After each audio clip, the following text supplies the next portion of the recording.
solo fueras tú quien lo pudiera hacer, darle al pobre pan y que pudiera ser para la esclavitud. Hola querido oyente, bienvenido a nuestro enfoque bíblico cristiano de hoy, día viernes en Santiago del Estero. Estamos transmitiendo por FM 105.7 Radio de la Fe, una sintonía del cielo para bendecir tu vida. Y en este día viernes tenemos el enfoque psicológico en compañía de la licenciada Gretel Reale. Vamos a estar compartiendo con ella un tema de actualidad y preocupante, ¿no? Muchas veces vemos matrimonios en crisis y matrimonios que no saben resolver esos problemas, esas crisis que se presentan en todo matrimonio, pero hay que saber cómo encararlas, cómo resolverlas, y vamos a estar conversando en esta tarde con Gretel acerca de este tema, así que te invito a quedarte ahí en la sintonía de la radio para que podamos compartir juntos. Pero antes de entrar en esta entrevista, vamos a hacer una reflexión inicial. Hay un texto en la carta a los Hebreos, capítulo 4, versículo 2, donde leemos: ¿no les aprovechó el oír la palabra de Dios por no ir acompañada de fe en los que la oyeron? Y esto me hacía acordar a un hombre que conocía perfectamente el Antiguo Testamento, sobre todo la ley de Moisés dada por Dios. Un día este hombre fue al encuentro de Jesús y le hizo una pregunta: Señor, ¿qué debo hacer para heredar la vida eterna? Claro, es una buena pregunta que todos nosotros deberíamos hacerla, pero el problema aquí era que el que formuló esta pregunta no era sincero.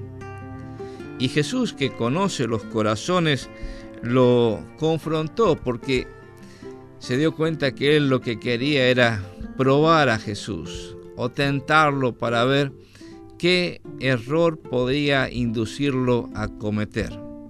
Entonces, por eso es llamativa la respuesta de Jesús. Jesús no le dio una respuesta a lo que él preguntaba, sino que le hizo dos preguntas.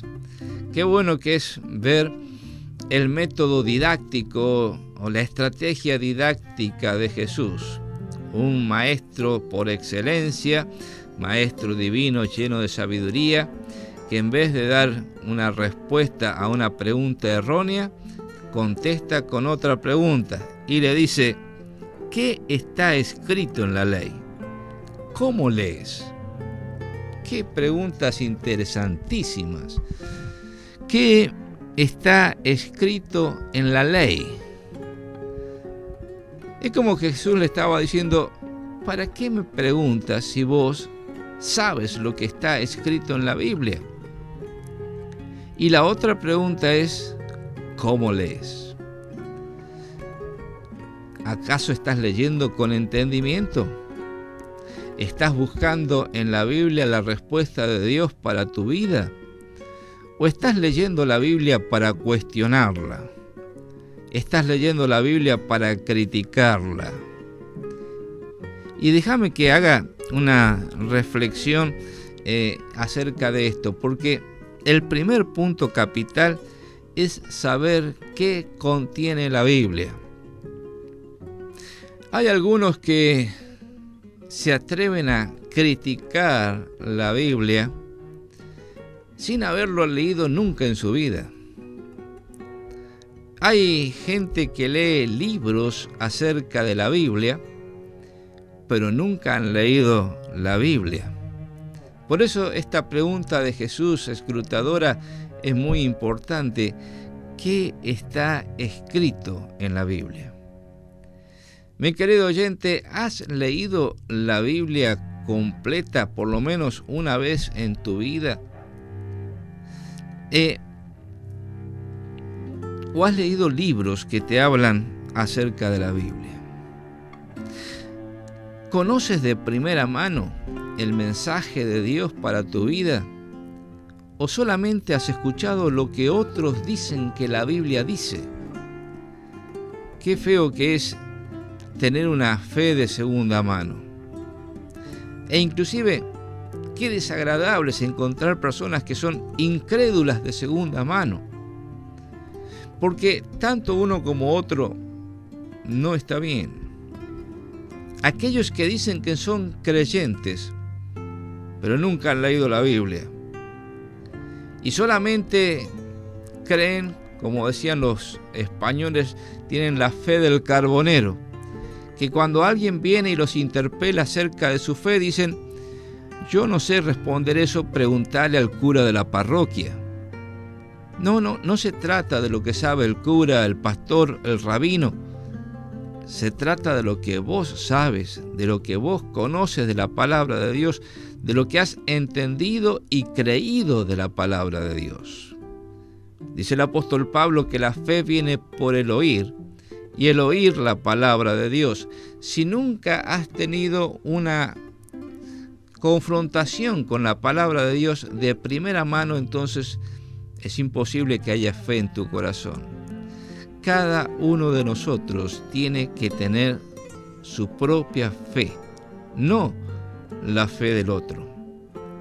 Así también muchas veces nos encontramos con incrédulos, con agnósticos, con los que se definen como ateos. Siempre que digo ateo me da una gracia de recordar a aquel hombre que decía: gracias a Dios soy ateo. Realmente hay un ateísmo práctico en la actualidad, pero nadie puede desembarazarse de la idea de Dios. Dios está presente en todo lugar, Dios está presente en todo tiempo, Dios está presente ante toda persona. El problema es que en la actualidad hay muchos que dicen: yo no creo en la Biblia, yo no creo que la Biblia sea la palabra de Dios, eso es un libro vetusto, anacrónico, lleno de errores, con conceptos erróneos acerca de Dios y conceptos erróneos respecto a la ciencia. Y vuelvo a la pregunta: ¿has leído vos la Biblia? ¿O estás hablando por lo que otros dicen? Por eso, ¿qué está escrito en la ley? Es la pregunta de Jesús. Y luego, ¿cómo lees? La segunda pregunta va más lejos, es decir, ¿qué tiene que ver la pregunta que me estás haciendo? ¿Cómo has leído la Biblia? Si una persona ha leído la Biblia y ha orado como hacía el salmista en el Antiguo Testamento, cuando decía: Señor, abre mis ojos para que vea las maravillas de tu ley. Si has leído la Biblia pidiéndole a Dios que te abra el entendimiento, el corazón, que te ilumine para que puedas entender lo que lees, las mismas escrituras te van a llevar a la vida eterna.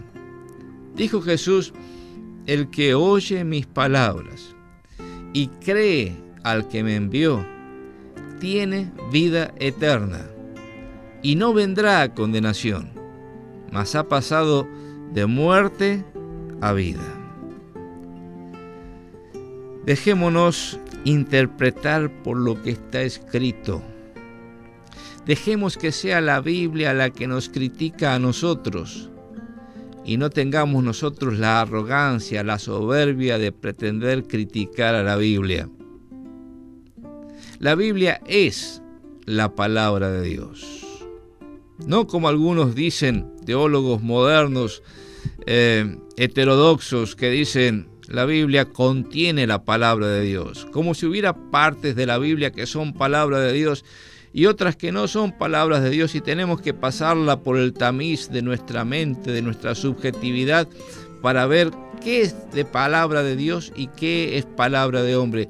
Mire, el apóstol Pablo dice: toda la escritura es inspirada por Dios y útil para enseñar, para redarguir, para corregir, para instruir en toda justicia, a fin de que el hombre de Dios sea perfecto, preparado para toda buena obra. Yo quiero invitarte, querido oyente, a que tomes la Biblia y la leas en el temor de Dios, pidiéndole que te ilumine para poder comprenderla. Tomemos la palabra de Dios en serio y creamos esa palabra de Dios para ser salvos. Dijo Jesús a algunos que lo seguían y también dudaban de él: ¿a ustedes les parece que en las Escrituras está la vida eterna? Pero ellas son las que dan testimonio de mí. Cuando leas la Biblia, no la leas como cualquier otro libro, sino léela buscando en cada página, en cada línea, en cada palabra, a Jesús. Porque el centro de la Biblia, el fundamento de la Biblia, todo gira y todo se afirma en la persona y en la obra del Señor Jesucristo. Cuando leemos la Biblia, palabra de Dios, tenemos un encuentro personal con el Dios de la palabra. Y ese encuentro personal nos conduce a Jesús. Jesús, que siendo el creador del mundo, asumió nuestra forma humana para tener un cuerpo que pudiera ser entregado como sacrificio acepto por Dios, para quitar la culpa, el pecado de en medio, y que nosotros podamos tener comunión con Dios. Por eso, como decía un viejo himno, ama la Biblia que Dios nos ha dado. Él se revela al humano por fe. Te habla el pastor Carlos Aguilera. Bienvenido al enfoque bíblico cristiano de hoy. Y luego de escuchar un tema musical, vamos a hacer la entrevista con la licenciada en psicología Gretel Reale. No te la pierdas. Vamos a estar hablando acerca de cómo resolver las crisis en el matrimonio.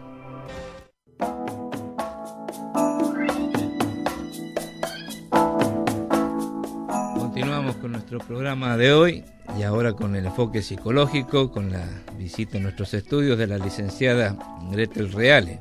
Bienvenida, Gretel. Muchas gracias. Buenas tardes a la audiencia. Buenas tardes. Vamos a estar conversando de un tema interesante hoy que está golpeando a muchos matrimonios, ¿no? El tema de las crisis y rupturas matrimoniales que están viéndose cada vez más, y queríamos conversar un poquito de eso, Gretel, que nos digas en tu perspectiva de psicóloga cuáles son las causas que está produciendo esto.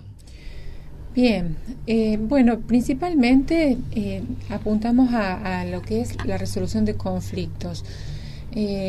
Las parejas se casan y piensan, digamos, creo que tienen una expectativa alta respecto de lo que va a ser la convivencia matrimonial, y se encuentran con que hay situaciones cotidianas que tienen que afrontar y no saben cómo manejar esos conflictos, porque de hecho es su experiencia de manejar su propia individualidad y luego en conjunto con decisiones conyugales.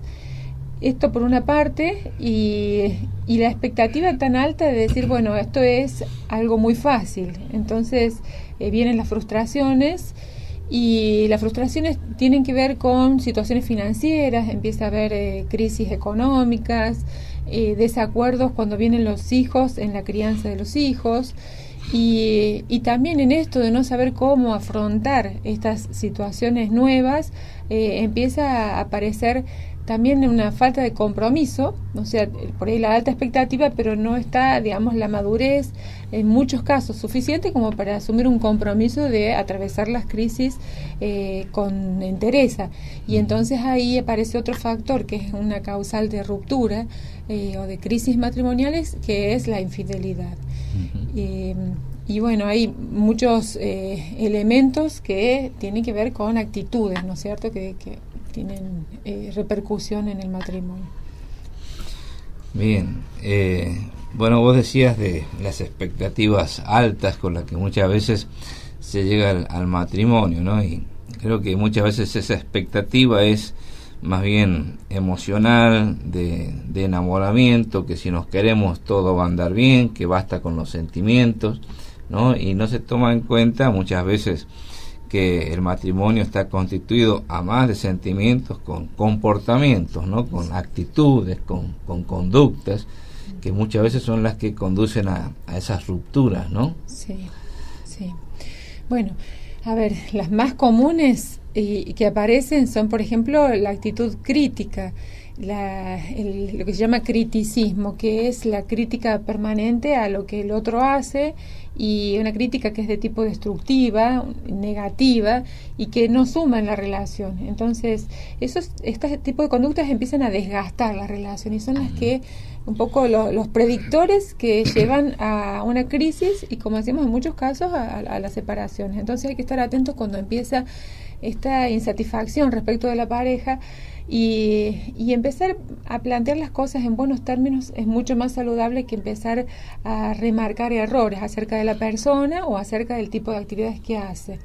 Entonces, a veces esa conducta genera una actitud defensiva del cónyuge y entonces esa persona que se siente atacada no va a escuchar más a la crítica. Uh-huh. Y hay veces que es por esa razón, pero otras veces la persona que se pone en la defensiva es porque no se siente responsable en la construcción del conflicto de pareja. Entonces, directamente es como que se defiende y devuelve la culpa, ¿no es cierto? Entonces, se transforma como en un círculo vicioso. Otro tipo de elemento que desgasta, y este es uno de los peores, es el desprecio. Uh-huh. Por ejemplo, cuando se empiezan a hacer humillaciones, insultos, o se califican determinadas actitudes de uno de los cónyuges de manera despectiva, como con un gesto, con una mueca, y atribuciones como de descalificación, pero con un tenor bastante alto. Y después otro desgaste importante se produce cuando hay indiferencia, o sea, cuando una de las partes está comprometida y está buscando resolver un conflicto y la otra está desligada, y que, por ejemplo, responde con una actitud de una mirada alejada, como distante, una actitud de poco contenido emocional, o sea, no es coherente el discurso de ese cónyuge con la situación y el tema de discusión. Entonces, como que se va produciendo un corte de tipo emocional. Uh-huh.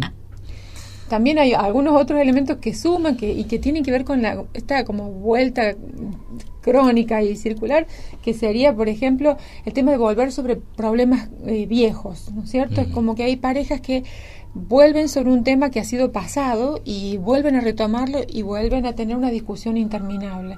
Y hay una falta de perdón, hay una falta de posibilidad de reparar el problema. Y hay veces que no tiene tanto que ver con lo que sucedió, el hecho concreto, sino con la percepción de las cosas. Uh-huh. Siempre cada persona va al matrimonio con una historia personal, entonces hay veces que las percepciones son subjetivas respecto de las cosas. O sea, ¿qué interpreta, por ejemplo, una mujer que llega a su casa y el hombre está abstraído? Y por ahí puede pensar, de acuerdo a su historia, muchísimas cosas. Puede pensar de que no le interesa nada de ella, que recién llega de trabajar y por qué tiene esa actitud, o a la inversa, ¿no es cierto? O puede pensar, bueno, tuvo un día de trabajo muy agotador y está cansado o está afligido porque tuvo tal problema, bueno, voy a compartir con él este momento. O sea, depende de la interpretación que se haga, va a venir una discusión, va a haber una acusación, una culpa, y también un manejo emocional determinado, o va a venir, digamos, una situación agradable donde se sienten comprendidos y la comunicación fluye. Uh-huh. Bueno, algunas conductas disruptivas, ¿no? Sí. Hay muchas más que podríamos comentar, sí. Pero vamos a una mirada desde el punto de vista bíblico. ¿Cuáles son las claves para tener un matrimonio saludable? Bueno, básicamente hay dos claves que tienen que ver con el respeto y el amor. Y esto, Efesios 5 habla mucho acerca de que el hombre tiene que amar a la mujer como Cristo amó su iglesia, y que la mujer debe respetar al hombre y honrarlo. Entonces hay muchos versículos que hablan acerca de esto. Y básicamente nosotros tenemos la posibilidad de tener un matrimonio inspirado y trabajado en función del modelo de Dios. Dios nos da un modelo perfecto para ello. Y hay varios versículos que lo podemos tomar como claves, como por ejemplo Proverbios 24:18, que dice: porque 7 veces cae el justo y vuelve a levantarse. Es un versículo esperanzador, porque mucha gente tiene buenas intenciones, es buena, pero no es perfecta. Y entonces, al cometer un error, no hay que darse por vencido. Si se desea tener un matrimonio fuerte, la idea es que podamos aceptar los reveses que van sucediendo durante todas las etapas del matrimonio. El otro punto es buscar el perdón de Dios y del cónyuge. O sea, si estamos con resentimientos y renovando el malestar todo el tiempo, como decíamos recién, es difícil llegar a soluciones. Y esto se manifiesta en Efesios 4:32, que dice: antes, sed benignos unos con otros, misericordiosos, perdonándolos unos a otros, como Dios también os perdonó a vosotros en Cristo. Y qué importante esto, porque esto es uno de los aspectos que más malestar genera en una relación matrimonial, la falta de perdón. Y esto es lo que hace que se vuelva a la rueda negativa y que no se encuentren soluciones. Y la tercera clave es confiar en que Dios nos va a llevar de la mano. Para eso hay un salmo en el que nos orienta Dios, Salmo 37:24, que dice: promete que aunque tropiece no quedará postrado, porque el Señor sostendrá su mano. Necesitamos una mano ayudadora, la mano ayudadora de Dios, pidiéndole con humildad y confianza para lidiar con las imperfecciones personales. Básicamente, si nosotros construimos una relación con esas 3 claves y basadas en el amor y el respeto, siempre va a haber soluciones, porque así haya problemas, que siempre los hay, cada día nos tenemos que levantar con la idea de decir, bueno, de nuevo me propongo respetar y amar a mi cónyuge. Y es una tarea que no es fácil, pero si queremos un matrimonio fuerte y que sea duradero en el tiempo, es renovar estos votos y este compromiso todos los días para que realmente funcione. Bueno, y sabemos que las características del hombre y de la mujer son distintas, ¿no? Aunque algunos quieran que seamos todos iguales, pero gracias a Dios que somos distintos, ¿no? Diferentes. Ahora, ¿cómo influyen esas diferencias dentro del matrimonio? Bueno, en general, sí, la naturaleza es que la mujer es más verbal, más expresiva, más sociable, tiene más facilidad para hablar de sus cosas con sus amigas, y el hombre es más reservado, tiene una cuestión de manejar sus conflictos de manera personal, le cuesta mucho hasta comentarlo con sus pares. Pero generalmente la queja de la mujer hacia el hombre es que el hombre no la escucha, que el hombre, o si la escucha poco. Y la principal necesidad de la mujer es la atención y la empatía. Muchas veces la mujer quiere hablar, pero por una cuestión de desahogo, de compartir un tiempo, de sentirse amada de esa manera. Y el hombre lo que piensa es que cuando la mujer le está haciendo este tipo de planteos, que puede ser un problema, un comentario determinado, automáticamente es práctico y busca la solución. Y la mujer no está buscando soluciones, está buscando empatía, esa forma de sentirse amada a través de la atención que le está brindando. Y por otra parte, el hombre se queja de que la mujer, cuando se casa o durante un noviazgo, asume el amor como que se tiene que responsabilizar de él, en el sentido de que lo tiene que estar aconsejando si hace bien o si hace mal las cosas, cómo sería mejor hacerlas, y le hace como un seguimiento de cerca. Entonces, en ese punto el hombre se siente controlado y se siente molesto, se siente asfixiado, entonces busca de alguna manera tomar distancia. Básicamente, y también se siente incompetente, porque si le está haciendo tal vez observaciones de las cosas que hace y cómo podría ser mejor, siente que no es apto. Entonces, lo que busca el hombre es aceptación del modo en que él hace las cosas, del modo en que él encara las cosas. Esa es una forma en que se siente respetado y que se siente también querido por su mujer. Interesante eso. Suele pasar. Suele pasar. Y suele pasar que se cae en círculos viciosos, ¿no? Que siempre se vuelven a los mismos temas, a las mismas discusiones. ¿Pasa Sí, eso en sí. tu observación? Sí, bueno, generalmente el estilo, digamos, de relación que tiene una persona lo aprende desde su infancia, a través de la educación. Y entonces ese estilo de relación tiende a reproducirlo en la relación de pareja. Y hay veces que ese estilo de relación no es saludable porque ya no es vivir uno con uno mismo, sino compartir ideas, ideales, proyectos y tomar decisiones de manera compartida. Entonces, básicamente cuando haya desacuerdos es muy importante la buena voluntad, o sea, saber que el cónyuge está dispuesto a tener, aun cuando se equivoque, buena voluntad respecto de su otra, digamos, de su cónyuge. Y acá tenemos Proverbios 11:27, que dice: busca el bien y hallará buena voluntad. Entonces, si buscamos realmente el bien y nos damos cuenta que la pareja está haciendo exactamente lo mismo y confiamos en que es así, sabemos que, bueno, aun cuando haya equivocaciones, está la buena voluntad de que las cosas salgan bien.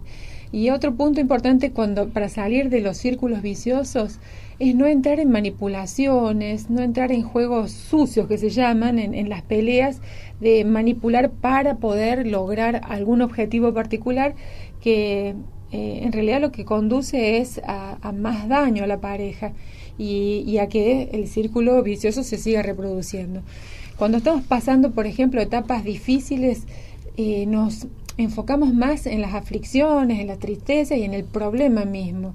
Y lo más saludable sería de que la persona, esto es como hacer una relación 20-80 o 80-20, que el 20% están siendo esas aflicciones, pero que ocupan todo el día y el estado de malestar se prolonga a lo largo por ahí de días y a veces de meses. Y se pierden de vista el 80% de cosas buenas que están sucediendo en la pareja y que tienen que ver con virtudes de la pareja, como también virtudes propias y de cosas que les están saliendo bien. Entonces hay veces que uno tiene que reconocer que un poco de levadura leuda más la masa. Entonces si uno de ese hecho chiquitito hace una gran situación, el disgusto y el malestar se hace un poco más crónico. Hay un texto en la Biblia que es muy aplicable a esto, que dice: no deis lugar al diablo, no se ponga el sol sobre vuestro enojo, ¿no? Sí. Para evitar ese círculo vicioso hay que ponerse firme en no irse a dormir sin haber resuelto el conflicto o haber resuelto la discusión, ¿no? Si no, uno cae en ese círculo vicioso y ese resentimiento, ¿no? Que vuelve y vuelve y vuelve sobre lo mismo. Así que decía un autor: no hay que meterse debajo de las sábanas hasta que no hayamos resuelto el problema. Tarea que es difícil, pero que es necesaria, que es cómo cambian las cosas cuando eso pasa. Porque, bueno, se amanece ya de otra manera y hay un principio de un nuevo acuerdo y una disminución de la tensión emocional en la pareja, lo cual hace que se produzca una mejor predisposición. Es bueno vencer el orgullo, el perdón, pedir perdón y dar perdón es muy difícil, pero es una de las tareas más importantes, especialmente porque el matrimonio está muy atacado, y si el matrimonio está atacada la familia.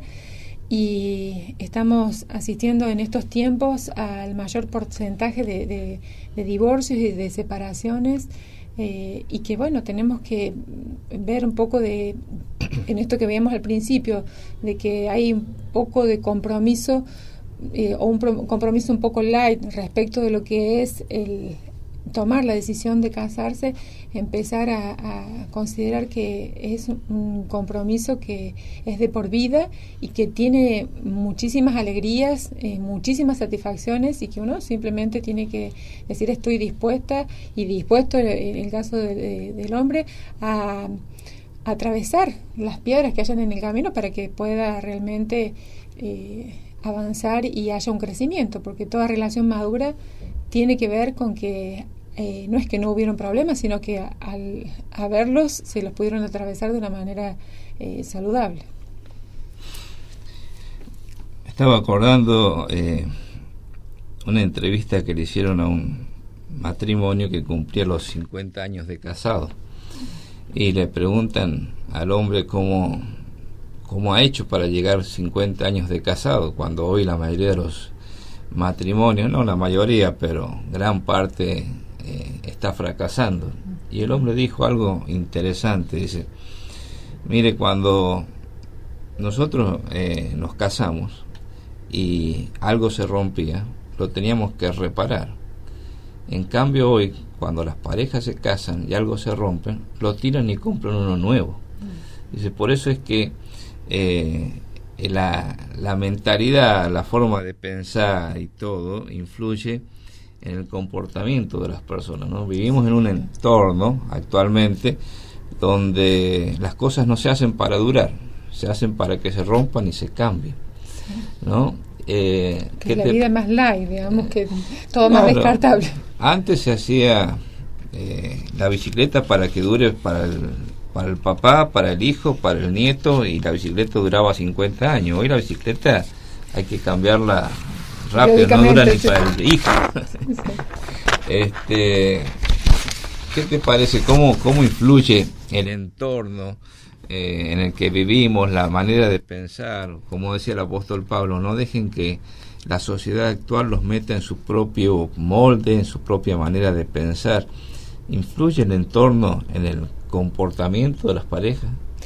Sí, cada persona dentro de un matrimonio tiene algunas personas que le interesan. Por ahí son familiares, amistades, jefes, vecinos, hasta vecinos. Entonces buscan tener una relación que sea de agrado a esas personas, o entran en un juego de querer fingir para agradar a esas personas, y esto termina trayendo consecuencias, porque acá hay un compromiso primero que es de agradar a Dios, y cuando la persona está agradando a Dios va a hacer las cosas bien. Entonces en Gálatas, a ver cuándo dice, Gálatas 1:10, justamente habla de eso, que tenemos que buscar primero que nada agradar a Dios, y ahí vamos a tener resultados realmente positivos en la pareja, porque siempre vamos a tener consejeros del entorno,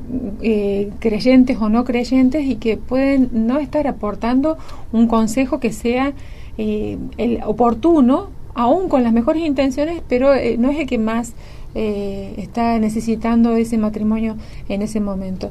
Y hay veces que hay un entorno que hostiga y que tiende a provocar más discordia y más malestar en la relación. Entonces hay que ser muy cuidadoso también con el entorno y con qué tipo de consejos se buscan. Entonces es un elemento sumamente importante, porque no vivimos solos, vivimos inmersos en una sociedad, y las opiniones de determinadas personas son significativas y producen consecuencias que pueden ser de un resultado, como decimos, saludable y positivo o no.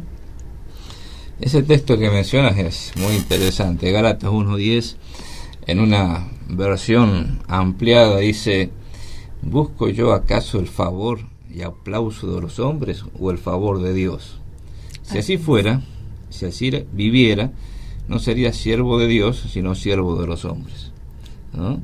Y eso es lo que pasa muchas veces. O sea, nosotros por buscar el favor, la aceptación, conformar a la gente que nos rodea, justamente nos convertimos en esclavos de la opinión de los demás. En cambio, la Biblia nos enseña a buscar la opinión de Dios, que más que opinión es el consejo sabio del que nos hizo, para que le agrademos a Dios antes que a los hombres o a las personas que nos rodean. Sabemos que vos sos una psicóloga de amplia experiencia. En tu observación, ¿cuáles son los matrimonios más felices? Bueno, los matrimonios que mejor funcionan, primero que nada, son los que saben orar juntos. Matrimonio que ora juntos, tiene la posibilidad de tener más salidas juntos, comparten más tiempo juntos, tienen una mejor intimidad y tienen proyectos compartidos decididos de a dos. Es un aspecto muy importante y no usar la oración como un modo de exhortar a la pareja, porque termina siendo algo que dificulta después el juntarse, el reunirse para orar. Muchos matrimonios oran por separados porque han encontrado que siempre ese momento es para criticarse exhortando, porque se hace el reclamo a través de la oración. En realidad hay que orar por el matrimonio, por cambios personales que uno necesita hacer, y realmente se ve un resultado totalmente positivo en los matrimonios que oran juntos. Como así también que sean optimistas, que no se queden solamente con las cosas negativas, que traten de pasarse recuerdos de cosas positivas cuando están en momentos de crisis, y que también vean el lado bueno de lo malo que está pasando. Aprender a estar contentos, sea lo que sea que está pasando, ¿no es cierto? Este principio de contentamiento, y que hay veces que no están pasando cosas buenas, pero agradarnos en el Señor de que esto es lo que tenemos que atravesar, porque seguramente va a haber un aprendizaje de esa situación. Matrimonios que perdonan. Cuando no se permite reparar un daño que se ha hecho, cuando ha habido una herida emocional, es como un bloqueo también en la relación. Entonces, matrimonios perdonadores. Y esto también es bíblico, ¿no es cierto? Que tenemos que perdonarnos los unos a los otros, tenemos que soportarnos los unos a los otros. Y entonces encontramos que hay posibilidades de que haya un trabajo en equipo en la relación, cuando vemos que los dos dijeron, hacemos borrón y cuenta nueva, y pueden volver a soñar juntos las cosas que ellos tienen previstos para su matrimonio. Y principalmente no poner la mirada en los problemas, sino en el Señor. Problemas tenemos todos los matrimonios, y si nos enfocamos en el problema, muchas veces nos llenamos de angustia, de tensión. Y qué alivio cuando decimos, Señor, descanso en ti, te dejo este problema en tus manos. Qué lindo saber que orando Él puede hacerse cargo de ese problema. Y hay veces que nos vamos a dormir habiendo orado y sabemos que al día siguiente la sensación de alivio, la sensación de bienestar, y muchas veces la respuesta rápida a ese problema que estábamos teniendo nos da la gratificación de que Dios nos ha escuchado. Aun cuando hay veces que la respuesta es no, y no es el momento, para que igual tengo que estar contenta, igual tengo que seguir teniendo fe, porque siempre hay un propósito para cada cosa que nos está pasando. Así que más o menos son esos, ¿no es cierto? El ser agradecidos, y el que podamos siempre buscar resolver y no soltar a la primera crisis. O sea, esto ya es algo que sucede normalmente, que va a haber crisis, va a haber etapas de mesetas en una relación de pareja, y es bueno reconocerlas, porque con esta información sabemos que va a haber momentos difíciles, pero se pueden atravesar. Y más aún si nosotros permitimos que Dios transforme nuestras vidas, que nos transforme en lo individual, y que también nos transforme en nuestro matrimonio, y que seamos el matrimonio que Jesús quiere para nosotros, que es el diseño perfecto, y que realmente no tiene ningún espacio sin ser pensado. Ninguna fisura. Gracias, Gretel, por traernos todos estos consejos y la reflexión, ¿no? La reflexión final basado en esto que estás diciendo. ¿Qué es lo que mantiene un matrimonio unido, cohesionado, sin fisuras? Orar juntos, como decía la frase esa que se usó un tiempo, la familia que ora unida permanece unida, ¿no? Y perdonar. ¿Qué tema? Hemos estado tratando este tema en estos días, el tema del perdón, y es uno de los temas más importantes en todas las relaciones interpersonales, pero sobre todo en las relaciones interpersonales más íntimas, ¿no? Porque es en el seno del hogar donde uno se muestra tal como es, y donde a veces uno ejerce los menores grados de tolerancia, o se convierte más intolerante con las personas que están más cercanas, y muchas veces ofendemos a los que más queremos.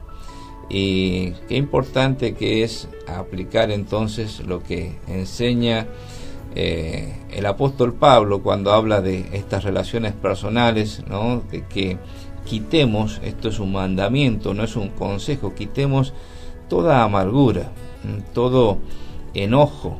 Es como una cadena que se va degradando. Empieza con la amargura, el enojo, la ira, luego viene la maledicencia, las malas palabras, el maltrato, y luego ya la malicia, ¿no? Entonces el apóstol Pablo nos enseña que, primero, en el mismo pasaje donde habla de no darle lugar al diablo y no permitir que vayamos a dormir sin resolver el enojo, dice el apóstol, no se ponga el sol sobre vuestro enojo, no le den lugar al diablo.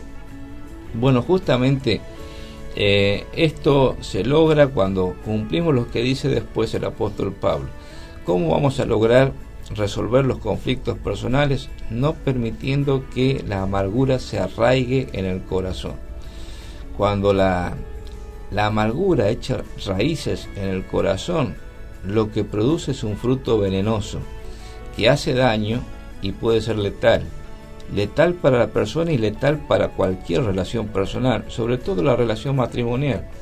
Entonces, no hay que permitir que se arraigue la amargura en el corazón, sino sacarla inmediatamente. No tiene que estar ni siquiera un día, porque echa raíces y después es muy difícil desarraigarla. ¿Cómo se logra eso? Dice el apóstol Pablo: antes bien sean benignos unos con otros, bondadosos, misericordiosos, perdonándose unos a otros. ¿Cómo tenemos que perdonarnos? Como Dios nos perdonó a nosotros en Cristo. Y este es el secreto. Dios nos perdonó a nosotros cuando no merecíamos ser perdonados. Dios nos perdonó a nosotros cuando no éramos amables. Es más, para Dios el pecado es abominable. Y nosotros lo habíamos ofendido a Dios. Nosotros habíamos pecado contra Dios. Por lo tanto, no había nada en nosotros que Dios pudiera amar. Sin embargo, nos amó. ¿Por qué nos amó? Porque Él no puede hacer otra cosa. Su naturaleza, su esencia es amar. Dice el apóstol Juan: Dios es amor. Él nos amó a nosotros primero, por eso nosotros lo amamos a Dios. Porque Dios nos ama tanto que no puede amarnos más de lo que nos ama, porque nos ama con todo, porque Él es amor. Tampoco hay algo que nosotros podamos hacer para que Él nos ame menos, porque Él es amor. Su naturaleza es amar, y ese amor lo demuestra dando. Dice el apóstol Juan que de tal manera nos amó Dios que ha dado a su Hijo unigénito, para que todo aquel que en Él cree no se pierda, mas tenga vida eterna. Es decir, la demostración más grande del amor es dar. Pero fíjate que Dios no dio algo fuera de Él. Él no mandó un ángel para que muriera en una cruz. Él no mandó un santo de la antigüedad para que muriera en la cruz. No lo mandó a Abraham, no lo mandó a Moisés, no lo mandó a Pablo. Él mandó a su propio Hijo, un miembro de la deidad, una persona de la deidad. Es decir, Dios se dio a sí mismo. El amor es autodonativo, es autoentregarse, es darse a sí mismo al otro para completarlo, y no apoderarse de otro para completarse a sí mismo. Cuando nosotros tenemos este concepto del amor, darnos, entregarnos, para ayudar a la persona que amamos para que ella alcance sus metas, sus objetivos, para completarlo a Él. No un amor egoísta, que se adueña, se apodera del otro para completarse a sí mismo y para llenar lo que nos falta o satisfacer nuestros vacíos. Qué importante que es que aprendamos a amar, que aprendamos a perdonar, y que aprendamos a ser agradecidos. ¿Cuántas cosas tenemos que agradecerle a la persona que está al lado nuestro, a la cual hemos elegido para vivir toda nuestra vida? A veces nos centramos tanto en las cosas negativas, en los defectos que todos los tenemos, que perdemos de vista las virtudes, las cosas buenas y las cosas agradables de la vida que hemos compartido. Entonces, yo quisiera terminar este programa y esta reflexión espiritual alentando a todos los matrimonios que nos escuchan para poder vivir esta relación de amor, respeto, que sea una relación equilibrada. No es que uno tiene que hacer la mitad y el otro tiene que hacer la otra mitad. Muchas veces los matrimonios fracasan porque no están comprometidos 100% con el matrimonio, no están comprometidos 100% con la otra persona.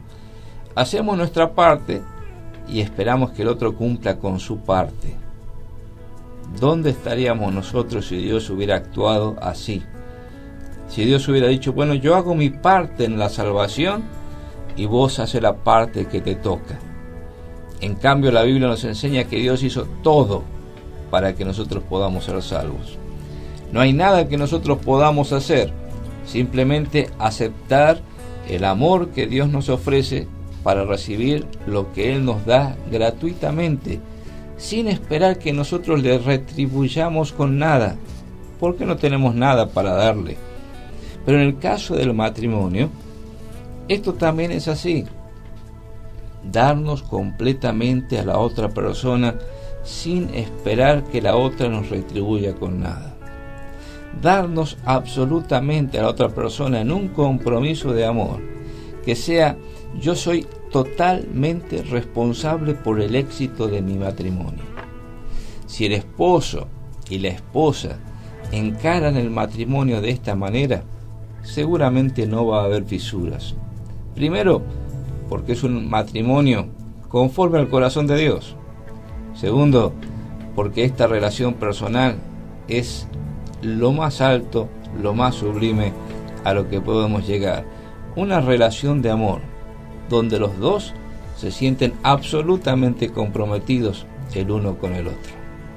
Gracias, Gretel, por acompañarnos. Por favor, es un Gracias gusto. a ustedes por estar allí escuchándonos, y te habla el pastor Carlos Aguilera. Si Dios lo permite, nos encontramos el próximo lunes a las 20 horas para un nuevo enfoque bíblico cristiano. Que Dios te bendiga.